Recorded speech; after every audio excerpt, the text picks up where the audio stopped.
Hi welcome to my YouTube channel टेकजीन। इस video में हम डिस्कस करेंगे एक वार्निंग के बारे में। जब हमने फायरबेस ऑथेंटिकेशन इंप्लीमेंट करी थी तब से हमारे पास एक वार्निंग आ रही थी और वो वार्निंग आपके पास कुछ ये थी। अगर मैं आपको यहाँ पर आकर दिखाता हूँ, ये बोल रहा था कि भाई आपने क्या करना है, एक पैकेज यूज करना है। उस पैकेज का नाम होता है रिएक्ट नेटिव एसिंग स्टोरेज का। ठीक है, वो बोल रहा था कि भाई आप इस एसिंग स्टोरेज का यूज करो और यहाँ पे आपने परसिस्टेंस यूज करना है रिएक्ट नेटिव। अब ये सारी चीजें जो ये यूज करने का बोल रहे हैं, ये बेसिकली है क्या, यहाँ पे इसने देखो सारी चीजें बताई हुई है। होता क्या है कि जब भी हम ऑथेंटिकेशन का कॉन्सेप्ट इंप्लीमेंट करते हैं ना फायरबेस में, तो यहाँ पे आपको एसिंग स्टोरेज का कॉन्सेप्ट बिल्ट इन नहीं मिलता है। अब एसिंग स्टोरेज क्या होती है उसके बारे में डिस्कस कर लेते हैं।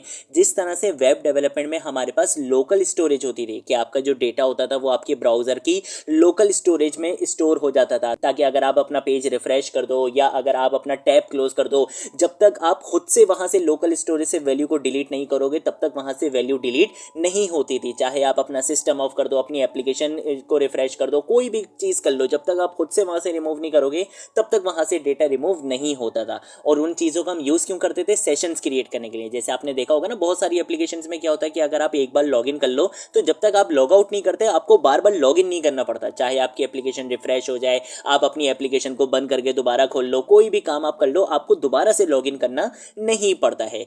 कब लॉगिन करना पड़ेगा, इसके कुछ सिनेरियोज होते हैं। या तो क्या कर दो, आप अपनी एप्लीकेशन को अनइंस्टॉल कर दो। जब आप अपनी एप्लीकेशन को ही अनइंस्टॉल कर दोगे तो इसका जो भी एसिंग स्टोरेज में डेटा होगा, बेसिकली जो भी उसका लोकल स्टोरेज का डेटा होगा, वो क्या हो जाएगा, रिमूव हो जाएगा अपने आप। ठीक है, पहला सिनेरियो क्या है कि अगर आप अपनी एप्लीकेशन ही क्या कर दो, अनइंस्टॉल कर दो। ठीक है, दूसरा सिनेरियो क्या होता है कि आप अपनी एप्लीकेशन का कैशे रिमूव कर दो। अगर आप कैशे रिमूव कर दो तो तब भी क्या होता है कि जो एसिंग स्टोरेज में जो आपका डेटा स्टोर हुआ हुआ था, जो बेसिकली सेशन स्टोरेज हुआ हुआ था, वो वहां से क्या हो जाता है, रिमूव हो जाता है। ठीक है, और तीसरा क्या होता है कि आप अपनी एप्लीकेशन को क्या कर दो, लॉग आउट कर दो। तो जब लॉग आउट कर दोगे या आप अपनी एप्लीकेशन को अनइंस्टॉल कर दोगे या आप अपना कैशे रिमूव कर दोगे, सिर्फ ये तीन ऐसे सिनेरियोज होते हैं। यहाँ पे क्या होता है कि आपका जो लोकल स्टोरेज का डेटा होता है वो रिमूव हो जाता है, यानी कि आपको दोबारा से क्या करना पड़ेगा, लॉग इन करना पड़ेगा।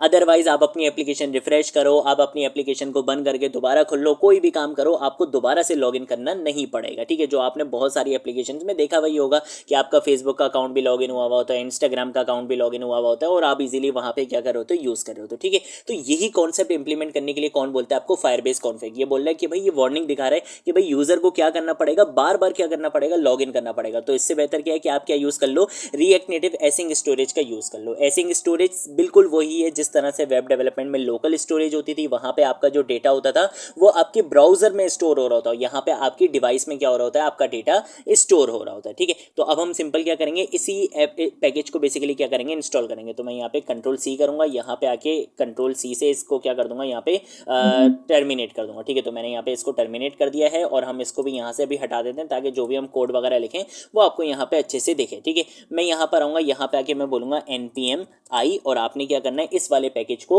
इंस्टॉल करना है। ठीक है, तो मैं यहाँ पे आके एंटर प्रेस कर दूंगा। ठीक है, तो इससे क्या होगा, बेसिकली रिएक्ट नेटिव एसिंग स्टोरेज का जो पैकेज है वो यहाँ पे क्या हो जाएगा, इंस्टॉल हो जाएगा। अब यहाँ पर आने के बाद आपने काम क्या करना है वो मैं आपको बता देता हूँ। हम इसको बिल्कुल यहाँ पे नीचे कर देते हैं, अभी इसका कोई काम नहीं है। हमने यहाँ पर आना है फायरबेस ऑथ में। ठीक है, फायरबेस ऑथ में आ चुके हैं। यहाँ पे आके मैं बोलूंगा कि भाई आपने क्या काम करना है, आपने इनिशियलाइज ऑथ वाले मेथड को यहाँ से इंपोर्ट करवाना है। ठीक है, तो इनिशियलाइज ऑथ को हम यहाँ से निकाल लेंगे। इसके साथ साथ हमारे पास क्या होता है, एक और फंक्शन होता है गेट रिएक्ट नेटिव परसिस्टेंट का, कि भाई आप जो यहाँ पे एसिंग स्टोरेज का कॉन्सेप्ट यूज करना चाहते हो फायरबेस ऑथेंटिकेशन के साथ, वो किसके साथ होगी, रिएक्ट नेटिव के साथ होगी। तो हम यहाँ पे आके लिख लेंगे रिएक्ट नेटिव परसिस्टेंस। ठीक है, तो हमने यहाँ पे आके लिख दिया परसिस्टेंस, लिख दिया। ठीक है, तो ये बेसिकली क्या हो चुका है, हमारे पास गेट रिएक्ट नेटिव परसिस्टेंस का भी हमने यहाँ से इसको इंपोर्ट करवा लिया है। ठीक है, यही दोनों चीजें करवानी थी। इसके साथ साथ अभी अभी हमने क्या करा है, एसिंग स्टोरेज को भी इंस्टॉल करा है। तो हम यहाँ पे आके लिख देंगे इंपोर्ट, किसको इंपोर्ट करवा लो, एसिंग स्टोरेज को इंपोर्ट करवा लो। ठीक है, यहाँ पे आगे मैं लिखूंगा फ्रॉम, कहाँ से इंपोर्ट करवाना है, मैं यहाँ पे आगे लिखूंगा @react डैश नेटिव और उसके बाद हम यहाँ पे आगे लिख सकते हैं डैश और यहाँ पे बोल देंगे इस वाले पैकेज से क्या करो, इसको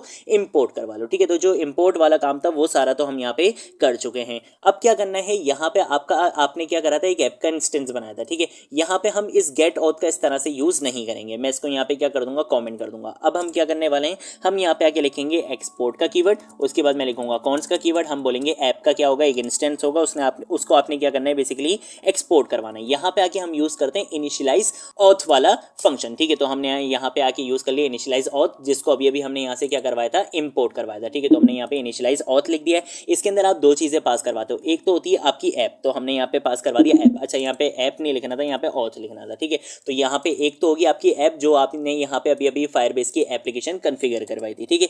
दूसरी चीज क्या होती है, यहाँ पे आपने एक प्रॉपर्टी पास करवानी होती है। वो प्रॉपर्टी होती है आपकी परसिस्टेंस के नाम से, कि भाई आप परसिस्टेंस में क्या चीज यूज कर रहे हो। तो हम यहाँ पे आगे बोलेंगे कि हम यहाँ पे यूज कर रहे हैं गेट रिएक्ट नेटिव परसिस्टेंस का, और इसके अंदर हम करवाना क्या चाहते हैं अपनी रिएक्ट नेटिव एप्लीकेशन में, किस चीज को परसिस्टेंस करवाना चाहते हैं, एसिंग स्टोरेज को परसिस्टेंट करवाना चाह रहे हैं। तो बस ये चीज हमने यहाँ पे बता दी है। इसके अलावा मुझे यहाँ पे और कोई काम नहीं करना है। ये सारी चीजें आपकी यहाँ पे देखो कंप्लीट हो चुकी हैं। अब आपने सिंपल क्या करना है, इस चीज को कंट्रोल एस से सेव कर लेना है। अब आपके पास जो वो वार्निंग आ रही थी, वो वार्निंग अब आपके पास नहीं आएगी, ठीक है। मैं आपको यहाँ पे अपनी एप्लीकेशन को दोबारा से रन भी करके दिखा देता हूँ, कोई मसले वाली बात नहीं है। हम क्या करेंगे, अपने यहाँ पे टर्मिनल में आएंगे, हम इसको टर्मिनल को वापस ओपन करते हैं। यहाँ पर आऊँगा, यहाँ पे आके npm स्टार्ट की कमांड रन कर दूंगा, ठीक है। और इसको हम यहाँ पे ना साइड बाय साइड ले आते हैं। तो देखो यहाँ पे मेरी एप्लीकेशन रन हो चुकी है और अब मेरे पास कोई ऐसी वैसी वार्निंग नहीं आ रही है, ठीक है। एक वार्निंग मेरे पास आ रही है, वो क्या बोल रहा है कि भाई आप यहाँ पे जो एक्सपो का वर्जन बेसिकली यूज कर रहे हो ना, तो उसके लिए रिएक्ट नेटिव एसिंग स्टोरेज का वर्जन आप ये वाला यूज कर लो, ठीक है। तो आप चाहो तो npm i की कमांड दोबारा रन करके यही वाला पैकेज इंस्टॉल करोगे, आगे आके लिखोगे @ और उसके आगे ये वाला वर्जन लिख लोगे, ठीक है। तो वो फिर ये वाली वार्निंग भी नहीं आएगी। अदरवाइज आप इसी वर्जन पे भी काम कर लो तो कोई मसला नहीं है। लेकिन रिकमेंडेड यही है, देखो ये यहाँ पे रिकमेंड कर रहा है आपको, ठीक है। तो ये बोल रहा है कि भाई रिकमेंडेड यही है कि आप क्या करो, एक्सपो का ये 1.2.3.1 ये वाला जो वर्जन है ना बेसिकली एसिंग स्टोरेज का, ये यूज कर लो। अब आप देखो मेरी एप्लीकेशन रन हो चुकी है और मेरे पास वो वाली वार्निंग नहीं आ रही है, ठीक है। अब मैं आपको क्या करता हूँ, जल्दी से यहाँ पे लॉगिन करके दिखा देता हूँ। तो अब मैं यहाँ पर आऊँगा, यहाँ पे लिखूंगा techzine10, तो हम यहाँ पे लिखते हैं techzine10 और उसके बाद क्या था हमारा @gmail.com, और यहाँ पे आके हमने क्या लिखना था, पासवर्ड लिखना था। तो मैंने यहाँ पे आके पासवर्ड भी लिख देता हूँ मैं, ठीक है। तो देखो यहाँ पे मैंने क्या कर लिया है, लॉगिन कर लिया है इसको। अब आप देख सकते हो आपके पास ये वेलकम स्क्रीन आ चुकी है। यहाँ पे आप फायर स्टोर डेटाबेस पे जाओगे, वहाँ भी जा सकते हो, रियल टाइम पे जाओगे, वहाँ भी आ सकते हो। अब आपके पास कोई वार्निंग नहीं आ रही है। और अगर आप यहाँ पर आते हो वापस, मैं क्या करता हूँ, दोबारा से अपनी एक्सपो गो की एप्लीकेशन पर आता हूँ, तो ये मुझे दोबारा साइन अप करने के लिए या लॉगिन करने के लिए नहीं कह रहा है। इसके साथ साथ एक मसला एक्सपो में वो क्या है कि अगर आप यहाँ पर आकर रिफ्रेश करते हो, रिलोड कर दो, तो ये आपसे दोबारा क्या बोलता है, लॉग इन करने के लिए बोलता है। अब ऐसा क्यों होता है, आप बोलोगे कि भाई अब तो हमने एसिंग स्टोरेज का भी यूज़ कर लिया, सारी चीज़ें परफेक्टली कर ली, अब ये क्यों मांग रहा है। अब ये इस वजह से मांगता है कि यहाँ पे जब भी हम अपनी एक्सपो की एप्लीकेशन को रिफ्रेश करते हैं ना, तो एक्सपो एक थर्ड पार्टी फ्रेमवर्क है, वह आपकी एप्लीकेशन को दोबारा से बना देता है, दोबारा से इनिशियलाइज कर देता है। इसलिए क्या होता है, जब आपकी एप्लीकेशन बिल्कुल दोबारा से बनती है, उसका जो प्रीवियस डेटा होता है ना, जितना भी कैश होता है, वो सब कुछ क्या हो जाता है, रिमूव हो जाता है, ठीक है। तो इस वजह से यहाँ पे आपके पास ये इशू आ रहा है। अदरवाइज आपको याद होगा कि जब मैंने आपको रिएक्ट नेटिव CLI में मैंने आपको यहाँ पे एसिंग स्टोरेज पढ़वाया था, अगर हम देखें